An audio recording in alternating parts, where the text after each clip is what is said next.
piscine avec sa femme qu'il est raté. C'est pas parce qu'il a la cigarette en main qu'il est raté. Mais les gens qui font ça ne sont pas des vrais adversaires pour Marc. Parce que Marc peut s'amuser, c'est un humain.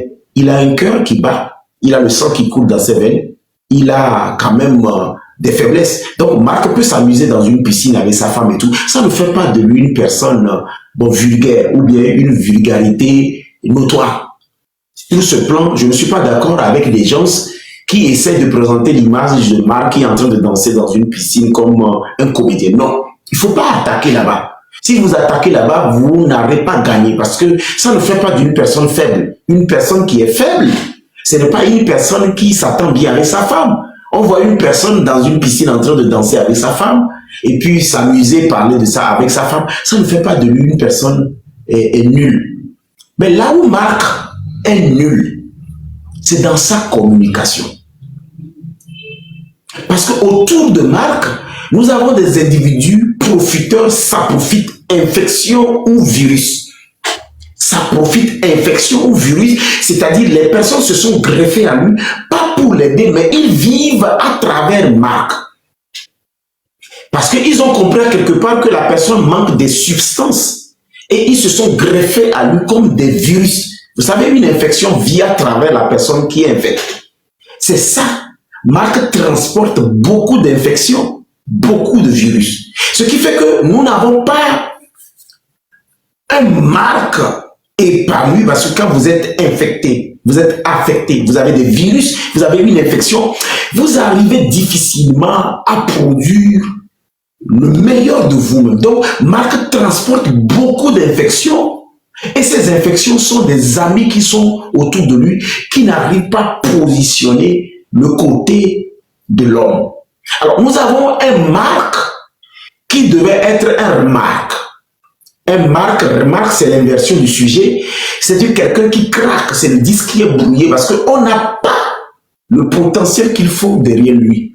On a des bricoleurs, on a des comédiens ratés, on a des artistes aussi de temps en temps qui ont perdu la vraie vision de la culture, mais qui essayent à travers leur déchaînement de pouvoir impressionner une galerie qui est venue aux eaux, qui veut voir des gros chimpanzés, mais finalement qui tombe sur des petits singes, mais quand même qui se dit, bon, à défaut du mouton, on amène quand même le mouton à la chasse.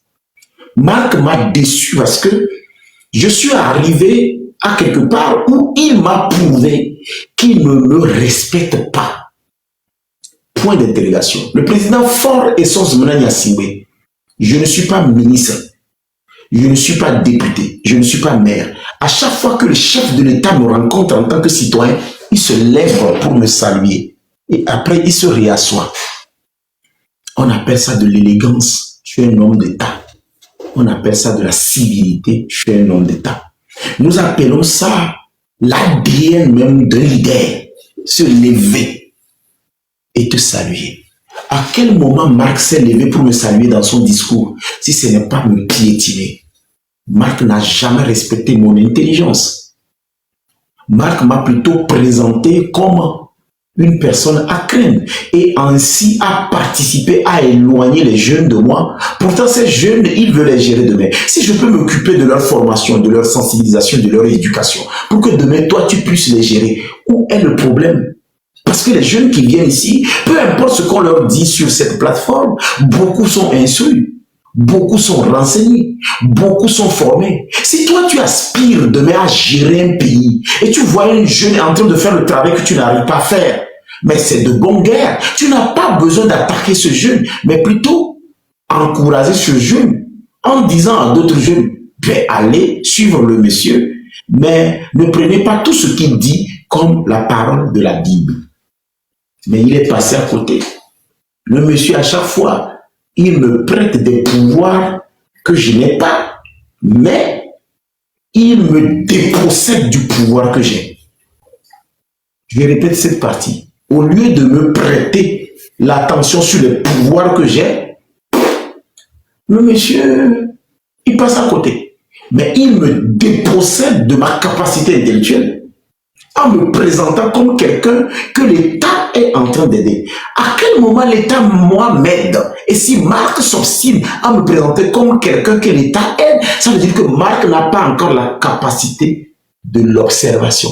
Or, que quelqu'un qui ne sait pas observer ne peut pas avoir une vision claire. C'est pourquoi Émergence, je t'ai dit que tu ne pourras pas poser cette question à Marc parce que sa vision est floue. Or, que quelqu'un qui a une vision floue amène les gens directement vers le mouroir.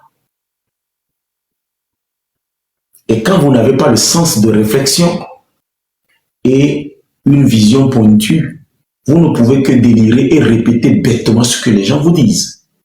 Marc aujourd'hui est en train d'être formé en même temps sur le tas et en même temps en public.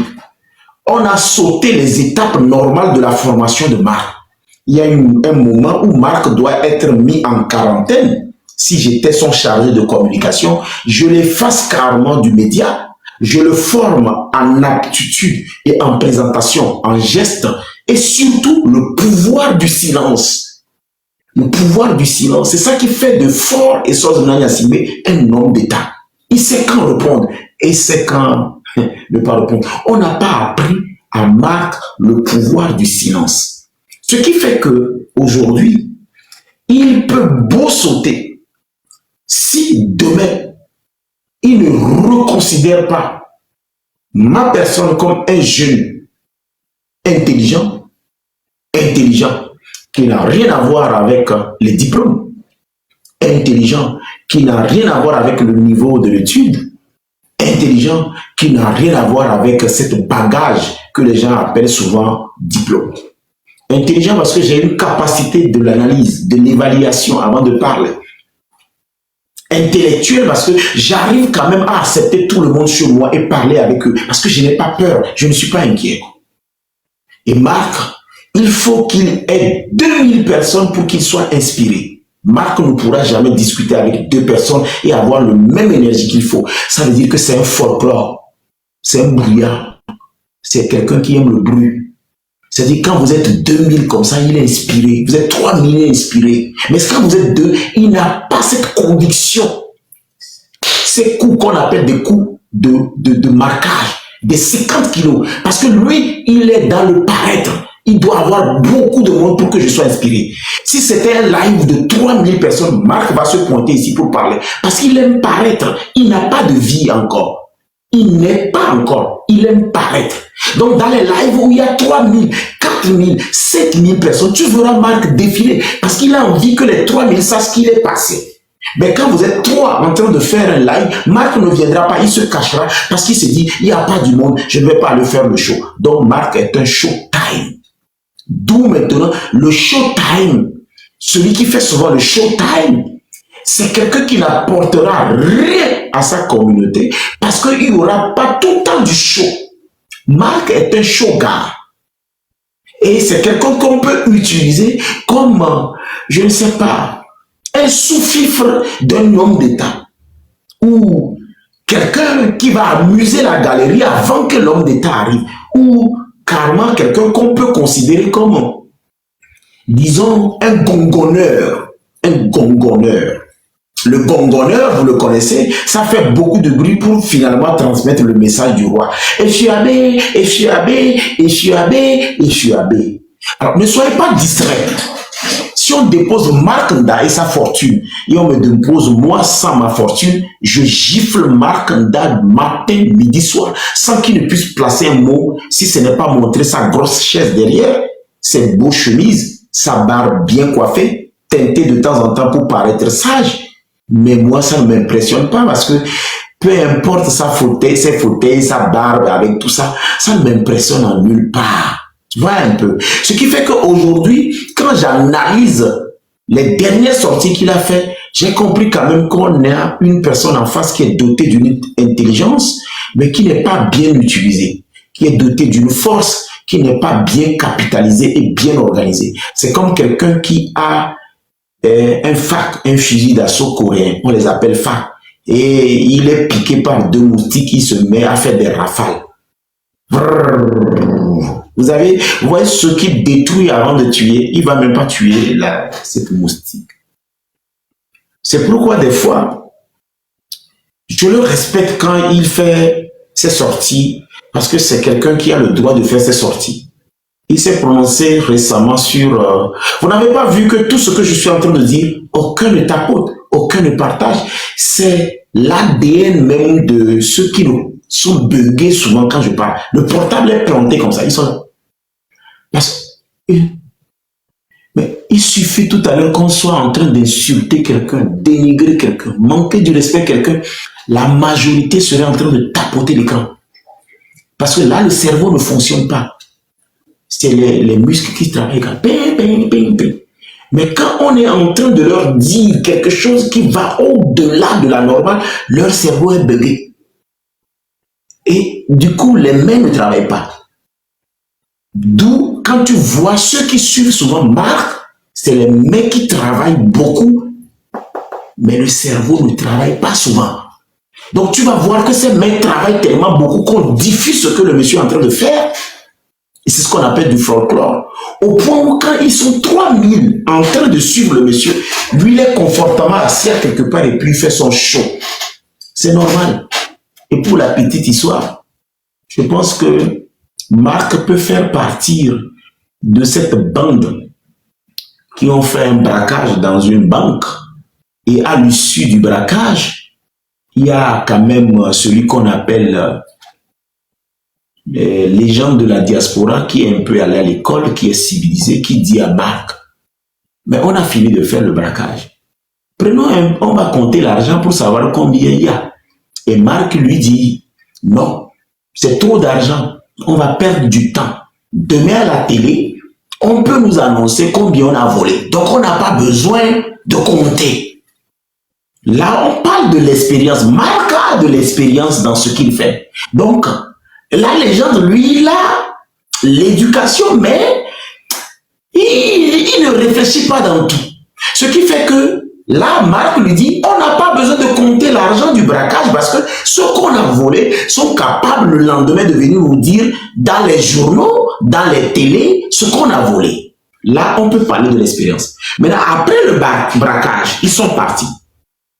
On peut de temps en temps prendre les gens qui sont autour de la métisse ou bien les gens qui sont là-bas comme les personnes qu'on est venu braquer. Donc on peut prendre par exemple la métisse ou bien, vous allez m'excuser le terme, la marraine. La marraine peut dire, bon, appelons la police parce que ils ont fini de braquer, il faut que la police vienne faire le constat. Et vous allez voir quelqu'un de nulle part dire à la marraine, non. Avant d'appeler la police, il faut qu'on nous aussi on prenne 10 millions dedans. Comme ça, on va ajouter sur l'argent que les marques là ont pris pour partir. Là, on appelle la dame finalement une opportuniste. Elle veut profiter de l'opportunité pour aussi, voilà, prendre un peu pour endosser là. Et finalement, on peut prendre aussi quelqu'un de leur bande. On prend un nom, un Tao qui vient de nulle part qui dit, non, 10 millions c'est peu, prenons au-delà de ça. Lui, il est dans l'excès, à quelque part. Et finalement, le lendemain, Marc et la légende apprennent à la télé que plus de 100 millions ont été volés dans la banque. Pourtant, ils ont compté enfin que 20 millions. Et Marc n'aura que les yeux pour pleurer en disant, ben donc nous, on est allé risquer notre vie pour 20 millions. Et ces bâtards là-bas n'ont rien fait, mais ils ont empoché 80 millions. Ça, on appelle ça les diplômes. Donc, quand je rassemble cette histoire pour vous présenter ce qui se passe en ce moment avec le train de la liberté, nous avons vraisemblablement des gens qui ont embarqué dans ce train, qui refusent jusqu'alors de croire que nous sommes des jeunes intellectuels dans le parti UNIR. Et compte tenu de notre capacité de l'analyse, on ne sera jamais d'accord avec des gens qui ne peuvent pas mieux proposer. C'est-à-dire, les gens qui ne peuvent pas nous proposer quelque chose de meilleur, nous, on ne fera pas route avec eux. Ça ne fait pas de nous des vendus ou bien des personnes qui prônent l'impunité ou bien la mauvaise gouvernance. Le rapport, s'il vous plaît, Président, le rapport, c'est simple. Nous sommes avec des gens qui doivent d'abord nous convaincre qu'il respecte au moins notre intelligence au point de s'asseoir avec nous pour échanger sur ce qui fait que nous n'arrivons pas à quitter là où nous sommes. Et tant qu'ils n'auront pas fait ça, on ne peut pas composer avec eux du moment où à chaque fois quand nous allumons nous, notre live, on fait des débats contradictoires. Et tout le monde n'est pas obligé d'être d'accord avec nous, mais tout le monde doit être responsable et respectueux. Voilà le rapport. Et si je donne cet exemple, l'éducation, les diplômes, l'expérience, la mentalité, la communication et tout ce qui va doit contribuer normalement à investir dans un individu pour devenir un homme d'État. Il n'y a pas une école qui forme les hommes d'État. Un homme d'État peut être le plus abruti, le plus stupide, mais être entouré de technocrates et des personnes qui vont le permettre d'atteindre ses objectifs. Alors, si je vais plus profond, quand tu me dis c'est quoi le rapport, je te retourne la question. Toi, en tant que quelqu'un qui a pris le nom Kasongo, c'est quoi le rapport entre le nom Kasongo que tu as pris et ton ADN? Parce que si tu as un chromosome de criquet, tu as un ADN de gecko, et puis tu as un code génétique de cafard, on ne peut pas te retrouver dans un Kasongo. Alors, est-ce que quand tu prenais Kasongo, tu te disais que bon, je vais me promener dans toutes les lives pour demander le rapport de ce que les gens disent, sans pour autant me demander quel est le rapport de mon nom avec mon profil et le rapport que j'ai dans ce que la personne est en train de dire avant d'écrire, quel est le rapport? Alors je t'ai retourné la question, monsieur Kasongo. Ça veut dire que là où toi-même tu es, tu ne connais pas la quintessence. Et comme tu ne connais pas la quintessence de ta vie, tu dis ça n'a rien à voir parce que toi-même tu n'as rien à voir d'abord avec ton nom. Et comme tu n'as rien à voir avec ton nom, c'est normal que chaque chose qu'on te dit, ton cerveau est déjà fermé, tu n'auras pas l'esprit de critique à la place du sens de critique.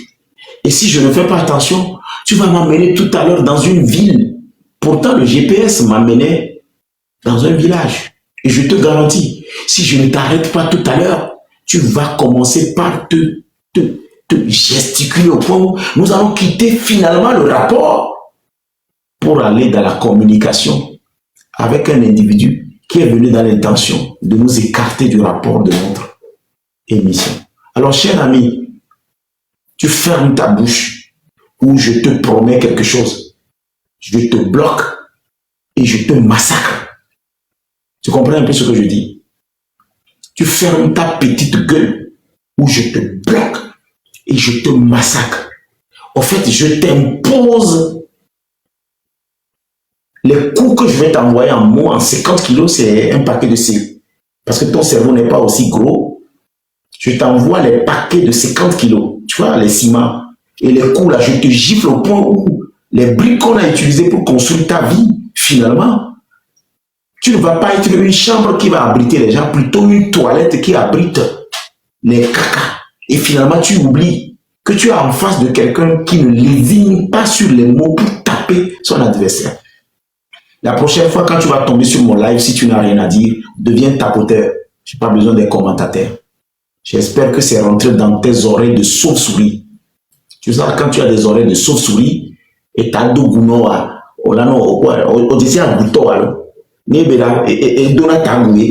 c'est l'animal qui mange avec la bouche et il chie avec la bouche. On l'appelle sauve-souris. Il n'a ni oreille comme les souris, il n'a ni bouche comme les oiseaux. Tu comprends un peu? La prochaine fois, quand tu vas tomber sur mon live en tant qu'un individu qui a perdu la girouette et il se sert du thermomètre pour voir si, au fait, sa route est bien pointée, tu fermes ta bouche et tu tapotes l'écran pour moi.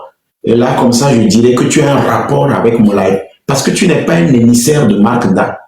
À moins que tu es un abruti qui joue des rôles frivolerie, de dévergonderie notoire. Et puis on a une obésité intellectuelle qui te crée une myopie intellectuelle qui t'enfonce dans un trou où on est en face d'un gouffre. Tu comprends un peu? Donc demain quand tu viens, tu tapotes l'écran ou bien je te bloque définitivement et tu créeras un faux compte pour venir de temps en temps amuser la galerie. Tu n'es pas l'ambassadeur de Marc, tu n'es pas de sa famille, tu n'es pas son cousin, tu n'es pas de ton village. Alors tu dégages en tapotant mon écran ou tu casses ton écran. C'était une parenthèse. Je continue mon exposé. Vous m'excusez, je transpire.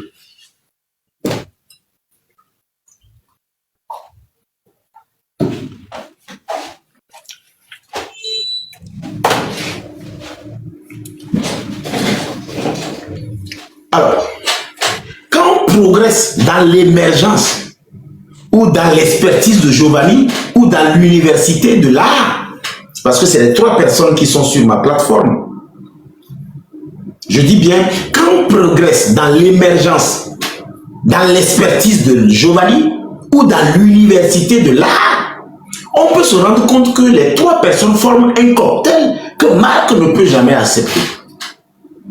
C'est difficile pour les petits cerveaux de fourmis de comprendre ce que je veux dire. Parce que le cerveau pèse 2 grammes. Vous voyez, nous avons le cerveau qui de temps en temps doit être masturbé pour avoir une capacité d'analyse.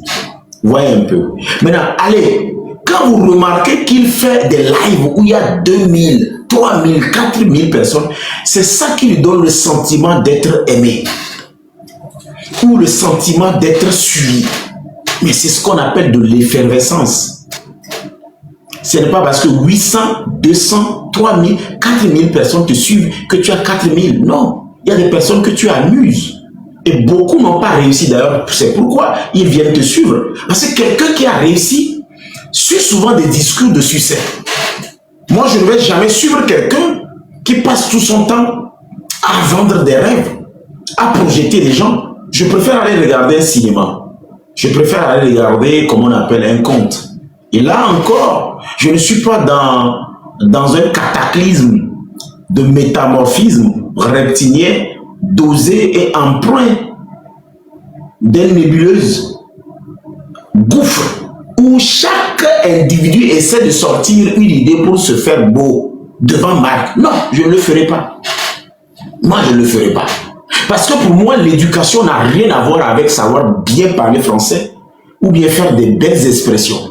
À quoi ça sert de parler avec des individus qui ne me comprennent pas? Pourquoi ne pas parler un français qui permet à chaque individu de me comprendre que de parler un langage qui me donne l'impression d'être un philosophe?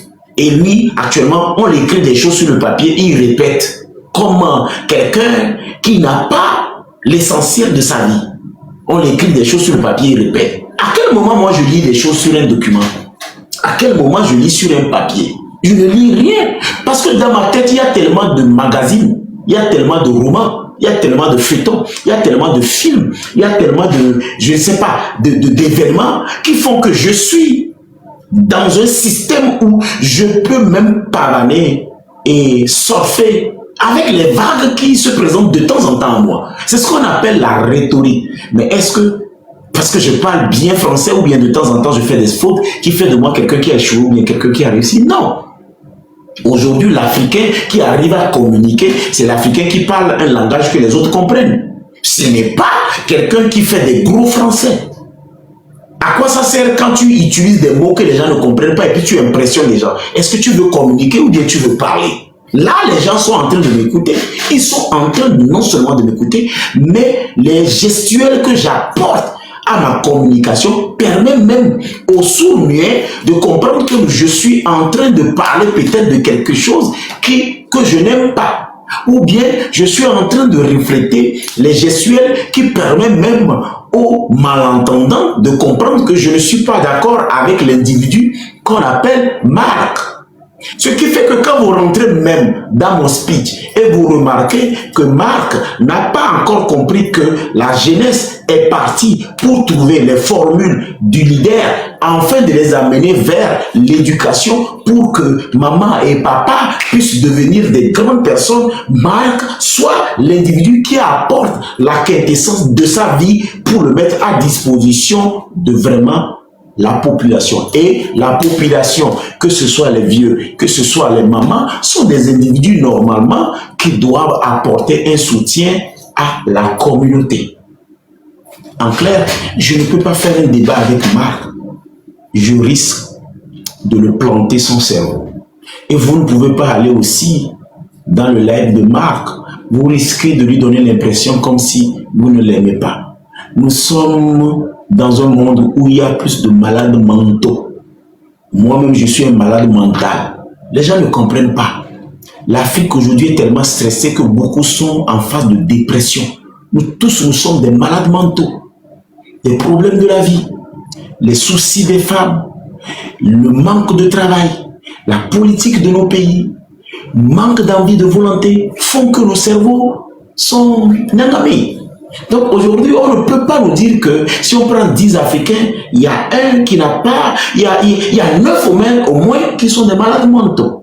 Et moi, je n'ai pas honte de le dire, la souffrance que nous avons sur la terre et la souffrance que nous avons dans nos sociétés ne peut pas nous donner des rendez-vous si ce n'est pas des rendez-vous de psychiatrie où le psychologue ou le psychiatre essaie de nous aider quand même à joindre les deux bouts en attendant de partir. Qui vous dit que la terre n'est pas l'enfer d'une autre planète? Je ne suis pas sûr que vous avez une fois réfléchi à ça. Vous comprenez un peu? La terre peut être l'enfer d'une autre planète, mais beaucoup n'ont pas encore compris. Et si un Togolais, par hasard, tombe sur le paradis, je vous jure qu'il va fermer la porte du paradis et avaler sa clé. Je ne suis pas dans le paraître, je ne suis pas dans l'impression. J'ai quelque chose que les gens n'ont pas. Je suis né unique et différent. Je suis seul à mon genre. Je n'essaye pas de ressembler les gens. C'est pourquoi je ne me compare pas aux gens.